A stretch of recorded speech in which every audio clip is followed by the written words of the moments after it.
do bela jelena duguje kado yusu ni andunga e bi somada na kalame baw ni flel baw fo malikono ale ni malikoka sango ta mamu siglemeni wati na nube kunyama da renouveau aleka dungi barumo yusu abisebe to kana angon ba bayla mabamangala o wati ko ni sebe korotara yusu ka kanu ba bela jele fo bakurba folila anga se ka doni ki bora e wala sa mabu se ka lafiya soro chugo na trawre somo ka kene marhabani mo be bashiti la kon tarase alhamdulillah bismillah amba lazi gifo gi wale mano aplebani lamme ba bela jele fo anna ko bla da grindala ne ko krafe be fusen dawbulo mi kado réalisation c'est no marketa mi difula sa aba zb jamanu ko kumbo ke fa ka angoloshi ko te awaketa ka mo bishimla marndaw fo ka tase matamurama alube marketing na lajosi follow bolo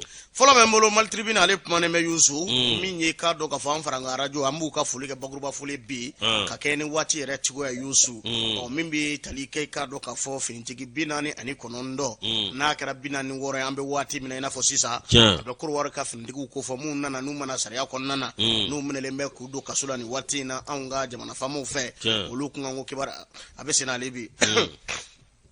ame agato yini ma fe yusu oluku ngo kibara obesina ame wati mine na fosisa akwere gele ambe ka do jamana fulani nyuanje koro ware aleni ka do ba maliba akoni jati mine ke ni anwa jamana ko me ka ko fese kiri siraka nga koro ware ale ka tana putiki ko ni sira ko ninga o mal tribunal ale pona ko sebe kureshi ni ale ka fasiriye akoni ajira ka fo ko mimbi talike conseil national de défense sinve et de sécurité sinve ko mi koro ware ko lu bora ko alla seli do ke la seli ngoni ngara finti binani ani konondo na be bium binani woro lambe wati bina ina fosisa olu kungango kibara ko na nu be amga jamana ko nana nu mene me ku datugo yusu o fasike ba ko korwaru kauka ikando fasili ko nana kerengere o kala sili ko nana o ku ko ni ajira ka fo ko ma saba ko ndala o nga to binani woro mimbe ni wati na o ko lu ko ni mene mbe ikado anga ma ofe ku ke otaji ko ni nye o ko ni kuma fora ufe kala sili ngonnana oni duye jatemine ke be critique la mawde ka bolo ka kiriw de be ka ko bela jele ko ni jala tige nga nga franje fanga manyema no be kado a colonel Asim Goita ko fo o koni abora ni ngapma ni nyema do ko nana ni ngana ikado ka fo nsorna do li baro sigisinga nunu me se ka labla chugomena o koni ajira ka fo ko nyobe nyobugu ka tanga bala o tagati do wore o minye kado ka fo wala sama binani ani wore ngase ka labla o ko minya anga mamumbe nu me fanga la jamana kono ni kiribu no feni wati na ni jensele nani o kiri bela jele kado manda dare international no yo mana soro yoro akara yoro yi tige ka se ka da u ka jien faunfa o no be u ko kan watina o lu de ajira ka fo no lu chamandu go me kado koro wara ni watina o ko ko lu blanga buloka anga se ka koro wara findigi binani an woro ko lu fana labla abana me ni ko la ni ko o be ko no yawo abana ube o aba o ko ni ni blanga ni bla abe ko no ya de abana o ikado asimi sori sigini kuma ine ga kosobe ako anga ikado mamumbe nu me fangala wacho la yusu o ni ajirala kafo ko do tamme ku segere jalaki be o la yusu ka keni ka do kafo fintiku ka minango ku ngo kibarai usani ngoka o mimme o nofe ni chamai dai ke ka ti dakoro ware ko Alassane Dramane Ouattara ko olu ladde amo fale ka ke kwa abana ai hon e ka hon na e fana ka hon na o asimi soni sigo ko koninga o fasirika ba ko ma kai ka do korwar ka o lu ko ni fela ame wati mina ina fo sisa o nga asimi ni kuma info ka beni hakilina minye ame domine ko mi bi ka do ka fo ale de be e jamana kuna bi ko bela jele nyama e ale de ko ni nye o ni ko ere jatemina ni chogo ina ni korwar ka o be ka fo ko ni prise d'otage ko ni nye nu kemme ko sebe ika do ka fo o ka la selu ko nana asimi ngoni ajira ka fo una fere bela jele ke ngo ingon na kwe olu tebo kuma ka fiu nga kurwara ka ofana ka me ku soni sigi femi nga ku na seda o koni ika do wele ni ko indala o ka se ka ngo imbela jele koni njala tige minyo luka mo se ka bla chomina asimi fana ka ngarda ka koni nge o ka jira ka fo kibiti sago ke seda ola wala sanga se ka nimbla aide fo itena olu bo ujaka olu ka laini swa abito olu tala asimi ni mai ngoni fo okoko ngoni be fese ka laje nga anwa jamana kiri abe fese na le hakline abe fese na le ka tabulo ko ni nye tiendo bibi na wulika jobe fanja manve ika do ka fo teria saro ni balima saro chama munye da chama ngoshe wala sa ni ko mi se ka no ya chugomina nga ko anw ka jamana bɛ ka taa n'a ye kiri sira kan abana Korowari bɛ ka taa n'a ye politique sira kan awo ala ka ko nɔgɔya ko amina rabbi polisi Sise an ye nin bɔ i ka dɔn Mali tribune kɔnɔ Yusu Mali tribune ni ale bila lajosi ne bi sɛbɛnda sɛbɛn min ni b'a ta o tɛ dɔwɛrɛ o ye aw ka dɔn Mali tribune min ye aw ka dɔn tiɲɛ yɛrɛ la de la awa min ye olu bɛ se k'a fɔ alhamdulilayi bi min ye aw ka dɔn maa min bɛ yen n'o ye Adama i ka dɔn awa min ye Adama ale Adama Ngɔnɛ directeur régional de protection civile min ye i ka dɔn tiɲɛ yɛrɛ la de lakaw sapeur pompier min ye aw ka dɔn Joila 13e région administrative di Mali min ye kabini aw ka dɔn san 2020 min ye direction régionale de protection civile colonel Adama Dawuda Kone directeur régional la min ye aw ka dɔn tiɲɛ yɛrɛ la baara minnu n'olu bolo dalen don min ye aw ka dɔn a n'a ka équipe fɛ lajɛsi aw ka dɔn a y'o bɛɛ lajɛlen walawala ɲininkaliw la nka min ye aw ka dɔn doyilakaw olu kɔni y'u ka nisɔndiya yira nisɔndiya ye u y'a yira k'a sababu kɛ mun ye min ye aw ka dɔn sapeur pompier n'o ye protection civile olu ka taali doyila a bolofara dɔ bɛ yen sa bolofara dɔ bɛ yen min ye aw ka dɔn olu ka bolofara doyila a kɛra sababu ye k'a dɔn min ye ka sira caman dayɛlɛ olu ye a kɛra sababu ye k'a dɔn ka sarajugu caman bɛ yen ni kun bɛ to a la nka min ye sapeur pompier tiɲɛ yɛrɛ la ko ninnu b'u ka baara dɔn u ka wuli ka jɔ ka bɔ Dawuda Jarasuba ale ye chauffeur ye ale y'a jira k'a fɔ sapeur pompier aw ka dɔn olu ka taali ye o kɛra sababu ye ka ŋɔni ma bɔ olu sen la koyi k'a sababu kɛ mun ye min ye aw ka dɔn olu ka yɔrɔ ye i b'a ye k'a fɔ awa ni kasara kɛra min ye aw ka dɔn taa ni ka segin caman kun bɛ yen k'a kɛra sababu ye k'a dɔn awa min ye k'olu bɔ o la min ye fɔ sapeur pompier ka bɔ yɔrɔ wɛrɛ min ye kana kasara aw ka dɔn o bɛ se ka ban cogo min o bɛ se ka kasarabaatɔ ta cogo min yalima i k'a dɔn n'a kɛra takuma dɔ ye yalima awa jizo mana na awa k'a dɔn min ye sapeur pompier ka se yan'o ka se a gɛlɛya caman kun bɛ sɔrɔ Mahamadu Traoré ale fana kumana ale ko awa min ye tiɲɛ yɛrɛ la ko sapeur pompier ko awa min ye u ka awa dɔnni sapeur pompier an'u ka baara ko dan tɛ a la koyi k'a sababu kɛ mun ye u na banabaatɔw ta sapeur pompier u na ko sugu bɛɛ lajɛlen kɛ min ye aw ka dɔn tiɲɛ yɛrɛ la min ye aw ka dɔn ka maa minnu bɛ yen ni gɛlɛya caman b'olu la kasara sira fɛ min ye u n'olu ta ni jijo suru la yalima aw ka dɔn ko kɛra ni ko min n'a gɛlɛyara sapeur pompier kɔni aw ka dɔn i b'u ye ko bɛɛ lajɛlen i b'u ye joona o bɛɛ lajɛlen kunnawolo ye olu ma Mokhtar Kane ale ye aw ka dɔn réparateur moto ye a ko k'olu nisɔndiyalen don sapeur pompier ka nali la k'a sababu kɛ mun ye min ye i ka dɔn doyilakaw olu kɔni b'a dɔn k'a fɔ awa min ye hali bi min ye nin wulikajɔ min filɛ nin min ye aw ka dɔn boli sugu bɛɛ lajɛlen bɛ kɛ doyila sira kan min ye aw ka dɔn sɛnɛkɛlaw bɛ yen n'o tɛmɛna ka bɔ yen min ye aw ka dɔn baganw bɛ sira kan fɛn caman bɛ yen nka min ye ni kasara nana maa minnu bɛ se ka wuli ka jɔ kɛ joona ni ka so olu ma walasa kasara kana bonya k'a dɔn k'olu bɛ foli ani tani o b'o lase u ma Nafi Coro ale ye aw ka dɔn kalankaramɔgɔ ye ale y'a jira k'a fɔ sapeur pompier i k'a dɔn tiɲɛ yɛrɛ la Mali la ko ninnu bɛ baara la koyi min ye aw ka dɔn tiɲɛ yɛrɛ la k'u nali k'o bi kɛ sababu ye min ye gɛlɛya caman b'olu kan i n'a fɔ sirabakan kasara ani jizo minnu mɛna min ye ko hali duwa kun dɛmɛ ne min ye aw ka dɔn protection civile maaw n'o ye sapeur pompier olu ye aw ka dɔn kasara dɔ kɛra olu kɛra sababu ye k'a dɔn aw min ye ka dankari la joona Lasi Fode Sumaworo ale fana aw ka dɔn ale ye régisseur ye aloko awa minye sapeur pompier u ka duela u ka tali ye a inafo awa kado jisamia ko ina jizo mi anika do jibi walangata abinyani chamange kunali abena wa inafo yafo chiko mi unanu napmala wala josi awa kado nyere la ko albi ale kon memimbo ku kabmina dakabana mina nyana maduma wala sabu se ku ka barake chiko mina antao nyenae ye sapeur pompier mo ka soni e kaburu joko no kuma nja ko sobe anga kosuma ko dobe to lu dakongo wa no akana ken ko shubi wuli katolo dakongo lasi olu digira dugo kono koy ni sebe e kado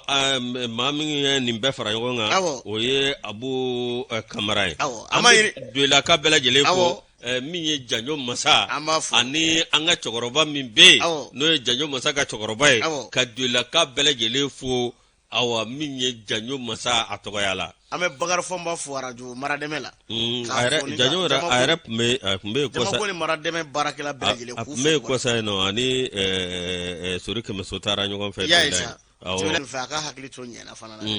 kurantanga yoro ina icho abana kurante sapeur pompier mo ka so ka danga bana so wuli ka jolu mo note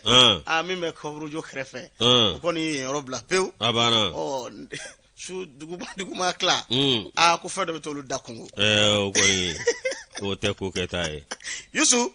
plim libre ale pumana apma me feminga ni do ko minisuma kata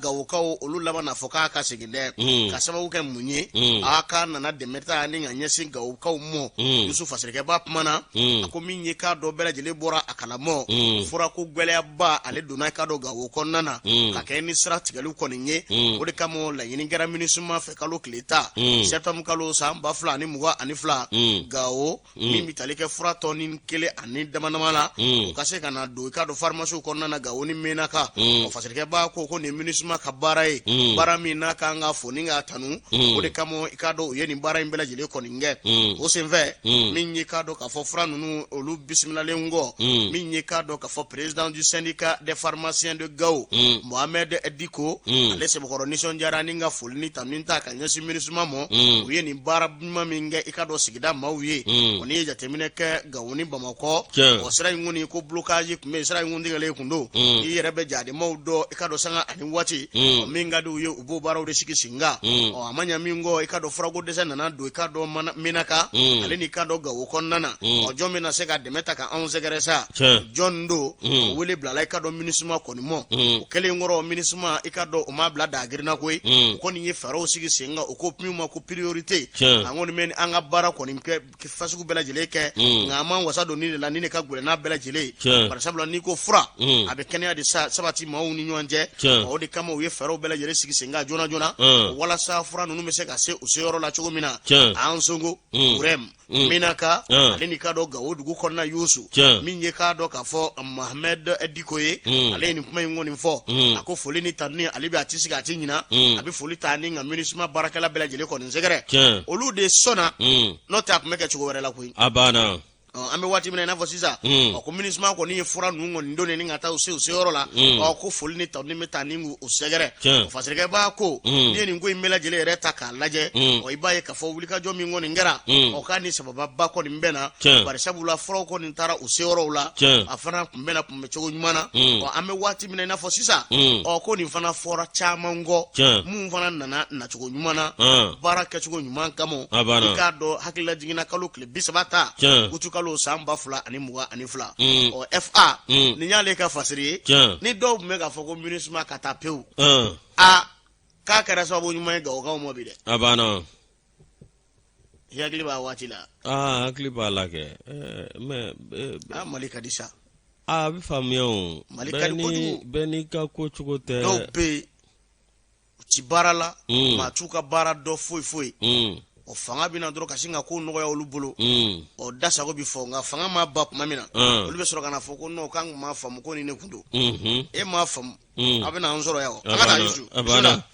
lajosi min ye awakado anga douane awakado min ye u ye jaba la kura sɔrɔ samango de lajosi ibaye k'a fɔ alibi min ye tiɲɛ yɛrɛ la ministre de l'économie et des finances ani président Assimi Goïta ka taa farasi ka dɔ a sanu de tɛ o ye awɔ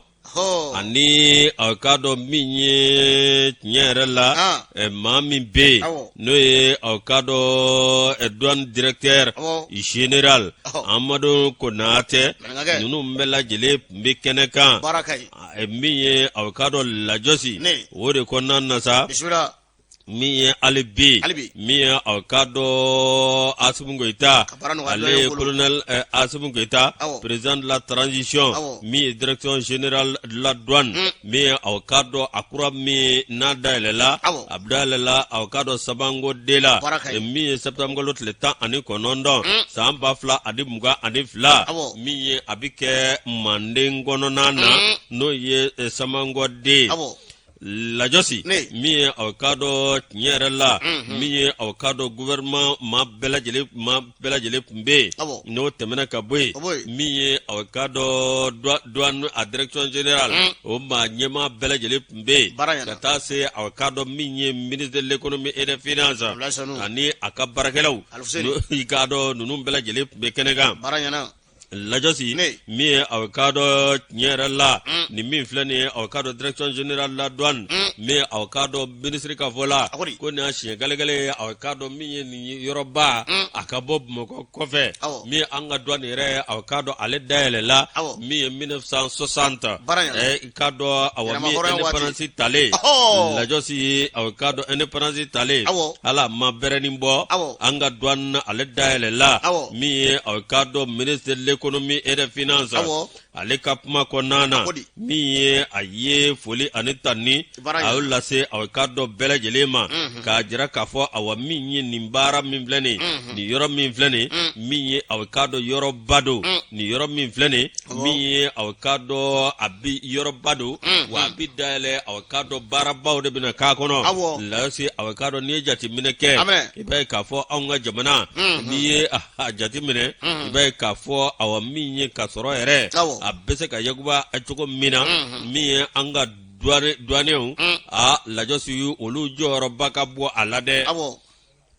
o de kɔnɔna na sa ministre de l'économie et des finances ale ka kuma kɔnɔna na a y'a jira k'a fɔ min ye awakado a ye bɛɛ lajɛlen fo ka président Assimi Goïta k'a fo min ye awakado ambassadeur minnu bɛ yen n'olu b'an ka jamana kɔnɔ yaasi n'olu tun b'a kɛnɛ kan min ye awakado dugulakaw ani alimaminakaw a min ye awakado a ye ninnu bɛɛ lajɛlen fo min ye Mahama sira kɛnɛ kan min ye ministre Sanu ye a ye ninnu bɛɛ lajɛlen fo k'u waleɲuman dɔn lajosi min ye awakado anw ka jamana ye n'i ye jateminɛ kɛ min ye awakado douanenw olu bɛ sɔrɔ ni sɔrɔbolo dɔrɔn olu b'o de ladon jamana kɔnɔ dɛ lase awakado min ye a ko président de la transition min ye awakado nin yɔrɔba min n'a dayɛlɛ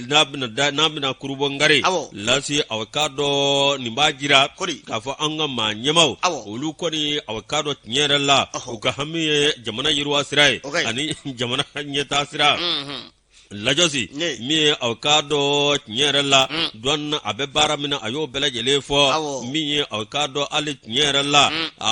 maa minnu bɛ yen n'olu bɛ filameriw kɛ lasiw bɛ dankari olu la ani ka dɔn awa min ye ka dantɛmɛwale min bɛ kɛ an ka awakado jamana a frontières la lasi awakado min ye ani fɛn min ye baganw ye ani awakado min ye ani fɛn minnu bɛ yen n'olu bɛ kɛ sababu ye ka tiɲɛni lase jamanadenw ma min ye an ka douanenw bɛ wuli ka jɔ kɛ dɛ min ye ka dankari o bɛɛ lajɛlen la lasi n'o tɛmɛna ka bɔ yen min ye awakado a y'a jira min ye Assimi Goïta la k'a fɔ nin yɔrɔ min filɛ nin min ye a bɛ kɛ hectare 30 bɔɲɔgɔnko de la lasi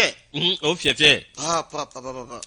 lajosi min ye parking min bɛ yen parking awakado o bɛ se ka mobili 300 ta koyi a wari tari jɔ miliyari 4 n'a kunkan fɛn miliyɔn 500 lase awa min ye a taara an ka budget national la wa min ye a tɛki anga wagane kono aspaji Mali lasi avocado ani ajecher Mali lasi avocado awa minyo olu jona joli no temana kabwe mi aya jira ka fo awa minye nyera la a ko san 2011 2012 mi avocado douane 2021 2022 mi douane avocado mi nyera la mata shegi olu avocado nyera la dankarla olula kutuga barala aba awo kutuka barala ma muga ani duru ikado awa minyo olu ko ni jogina wa minye mama ninge awakado bamanchu no toroduje lasi ako alebe folila se minye awakado oluba anu komo ma ko ala kudaro nema lasi meza doner de douane lasi awakado uyo fana bursike senga ani reformu munungera douane lasi yelema bolo munungera ayo olu bele jele mada o de konna nasa miye avocado ko douanier ani avocado fencha mambe ani ordonnance munu olubama yele Mali lasi afmana ni bele jeleka ani pormi avocado no dalela la Guinée Conakry miye ministre de l'économie et des finances afmana ni bele jeleka lajosi ako awaninko mata tukoshila ni doyen yere bela jele ka tege di nyamate ni avocado douane yo ulu yere ka wulika jote lajosi mi avocado ninko bela jele nyi ibai ka fo awa minyi nyere la douane amanyema ale fana avocado ale kumana minyi amanu konate ye foli anetani ayo lase bela jele ma minyi avocado mamunu be ningereka laso ayo bela jelefo lajosi avocado minye dugutiki la kaw almamina kaw ayni bela jelefo minye avocado asimu goja ay foli kerengere anuka ministre mi be le ministre de l'économie et des finances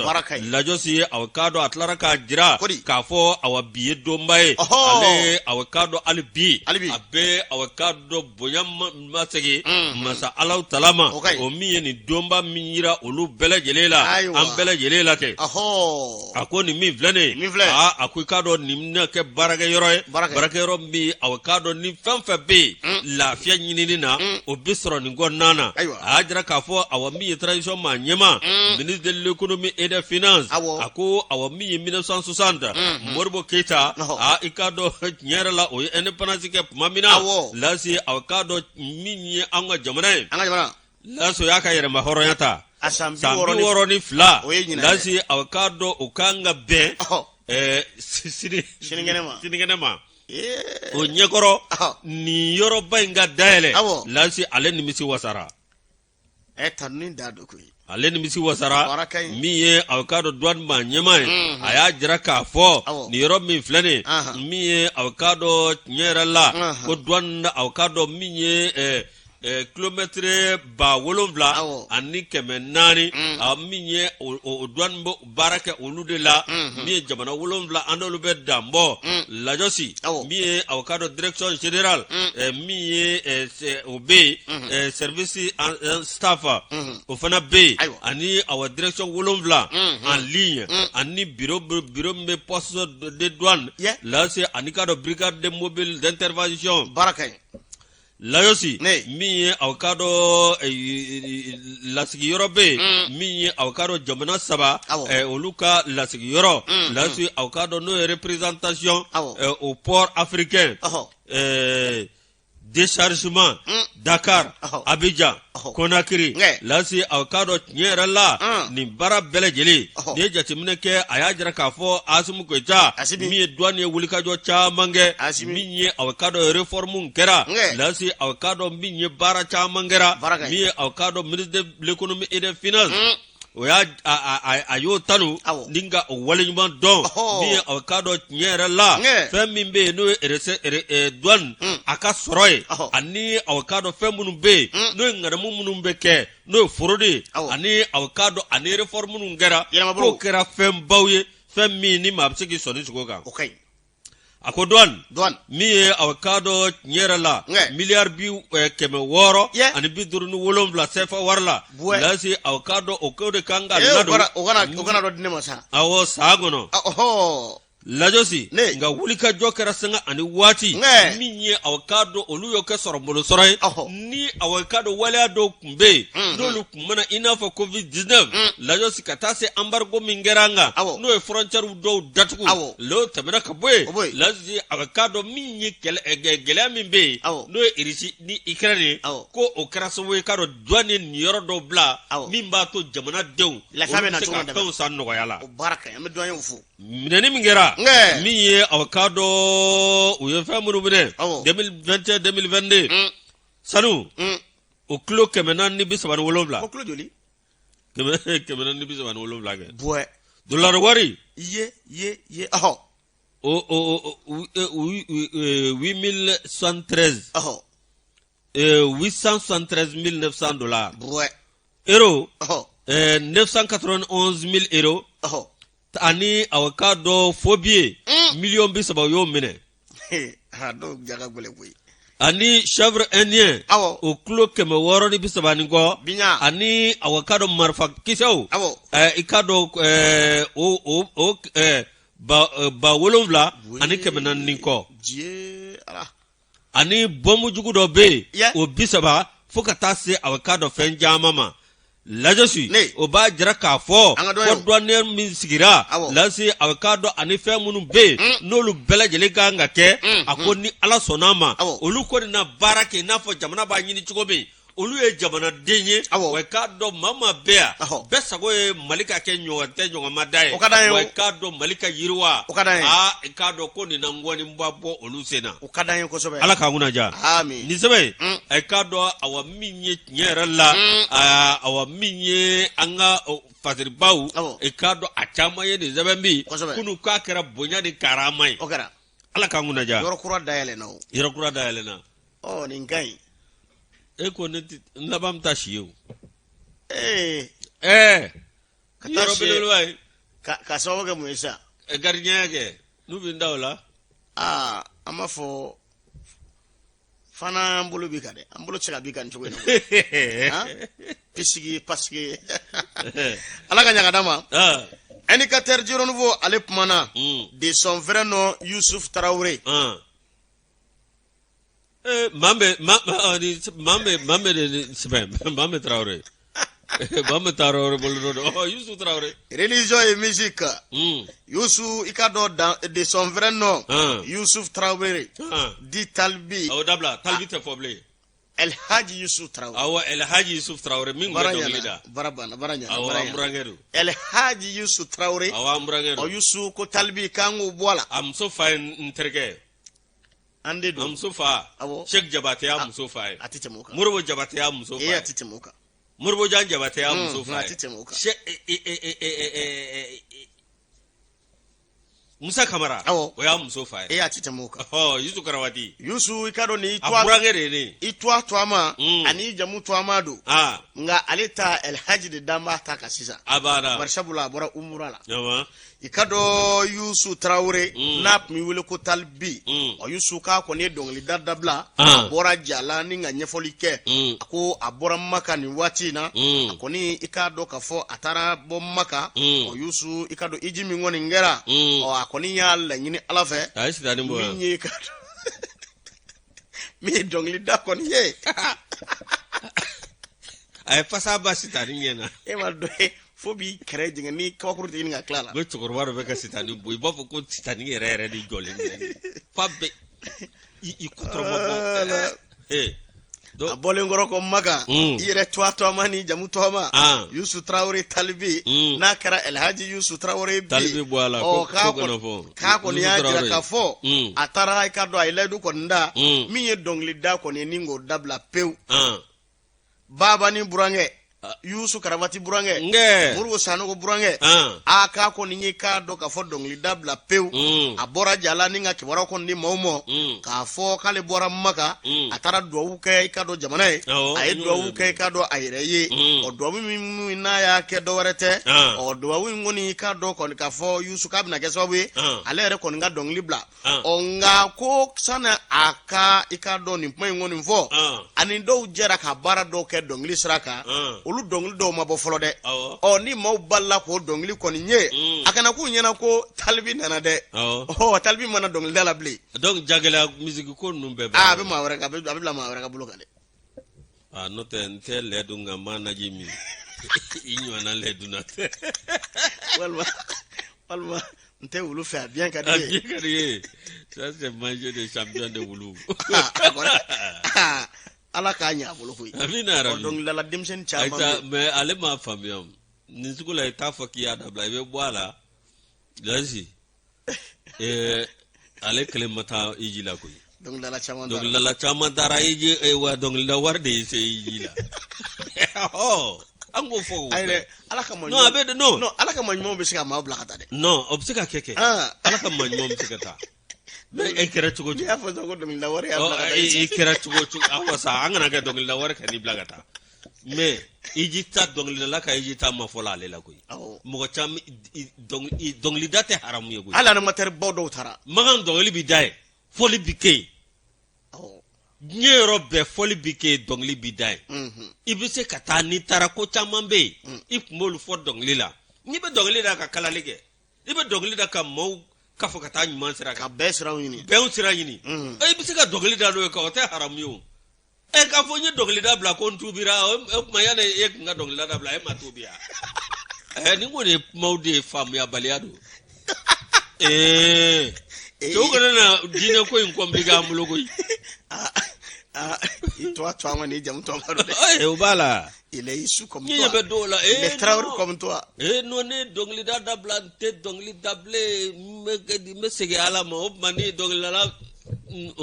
olu ne ala te nyango va dongli la be seli fana tete muka utara hiji la gazara tite muka atete boka wati shire tite muka pen fo jereba sek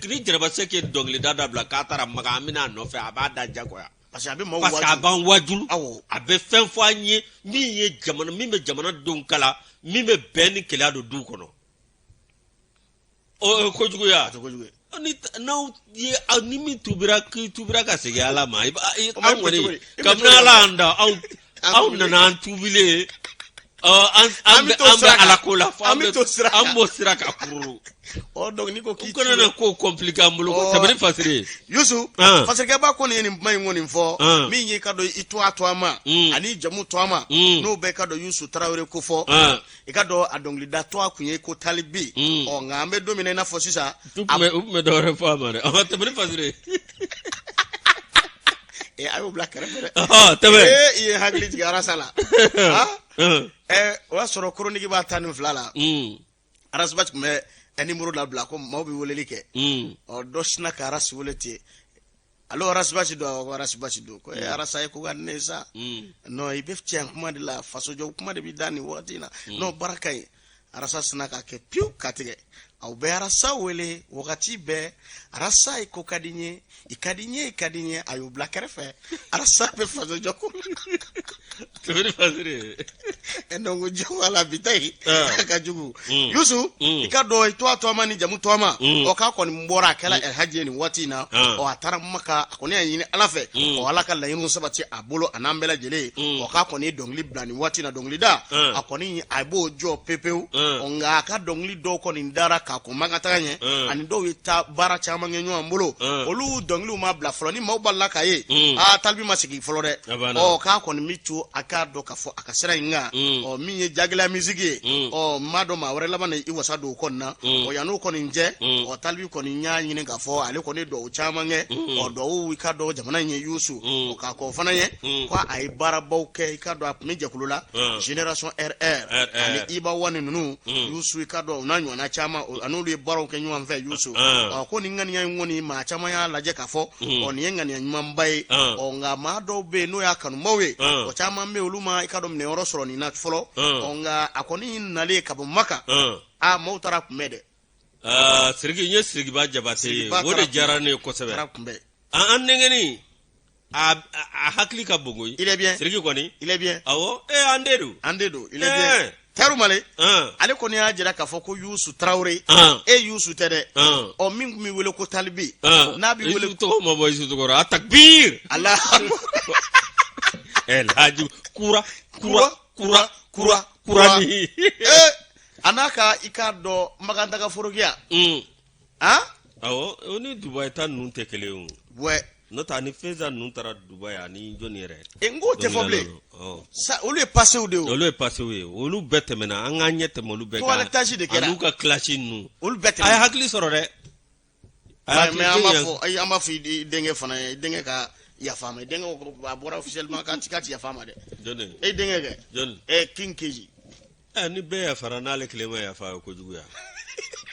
ni ya fa ni ko ka asigna alama itato ya asigna alama iga ya fama keji ande no menenga akaya fama takaya fama mama ti ya fa ni ekriche ni ti ya fa ka kri o mai kri ala ni islame ni ti ya fa ka islame amadafa angali mane anga sabali keji yafa lajosi mi ye alibi awa fasiri anadu akono mi ye awkado mafia bele ba olu kunbɛ dan dɛmɛ wale de kɛ fa ba kɔnɔ yan min ye awkado yɔrɔ jumɛn sira kɔrɔ mege dana lajosi ye awkado dimanche ka taa se nɛma septembre tile 19 min ye commissariat de police min bɛ sira kɔrɔ nege dana olu kɔni ye awkado jɛkuluba min awkado ni maa 5 do o maa 5 nunu ye kokolonkɛlaw ye koyi dɔgɔ kun dɛmɛnen sira kɔrɔ mege dana ikado yoro mimbe nuba wole ko cité BMS SA lajo se ni yoro daben ni mauye sunatu ye ka sobo ke munye nunu ngume dangari adama deuna moto tito maka so datito tiku datito nga minya anga wol masere tabawe lajo si awakado olu ye wulika joke mi kata nunu katu teke da uko lajo si awkado minye ukalengu kaso laje lajo sara kata pistolet misra PM pistolet automatique PA ani chargeur PM o garni lajo si awanimba jira kafo minye anga polosu ye olu ko nimbo wulika jola lajo si abe hakli jigi segu Sulemani awkado Touré premier arrondissement lajo si awkado segu premier arrondissement commissaire lajo si alebe ka wulika joka bo wa minye nyere la ale ka bara erebe policier nigedo mala barakai ala ka nguna ja ale fle buguna baba dambele fle buguna Yusuf bibi na polisi konnana nyere kura koni abe bara la de ale ti sigi biro kono ala ka nguna ja yala fa befe beni kilab se ka sabati chugum na polisi ni nyante ku ka la yinu sabati ku ka yini fon dumo bunyani karama kono Ayusu minye kado groupe renouveau ya anwilande likola kokura kun 22 septembre kado 22 septembre minya nga yere mahoronya ayesa mbi woro ani flasoro groupe renouveau ka tito ko fiu ode kamo akeme ka wolebla akanumba bela jelemo kado special 22 septembre amisa bugu Ayusu ko baro bina sigisenga minya anni anganumbaw mamumbe nolube ikado anaja ukaso ukana unyada anga ko baro de bina sigisenga wala sa lafia bse ka kechugo mina ode kama uye wole bla bela jelemo mama se mise ki yere se ikado musabugu balontantere sanve na fle ni ikado okolso ikado ale kerefete choi arabado kalo klimuwa ale kele septamu kalo samba fla ani muwa ani fla nege kanyata ani woro wati musabugu to balontantere ka na nyesine fle ni ikado ka fo lokolso mo paseke ba ikado kibaroko ni ajira ka fo ni ngoni mena kai ikado nyana je bay kembe ka artisi ba wele Ayusu mi yela ko wa donc li dumaw ko regrafiu defleu ka kuma mawye ikado ka fotaruku ko ninga yere mahoro ya taruku ni mbela jele bina yere yekene kono fu falaki de do maw ka bok juna wala sai ikado ka fa angambla mflana ndebela abana kenen yekene wasalim bay arenzirima ni o ikado o jaw ni fe bela jele tali o di baro de bina sigi singa shini Ayusu shine kado kalo kile 15 wati ambela jele di ba fe ka animateur yewa donc le daladmon la su wa drapeau bi ka yoro bela jele labo ni sera sa kur iba ga fo fe bi minye cheka ba DJ plaisir ani petit papu la josi DJ morwoni DJ Yusuf ani DJ Segu DJ la joso DJ Isa Kaba DJ Jakari Fomba DJ Barka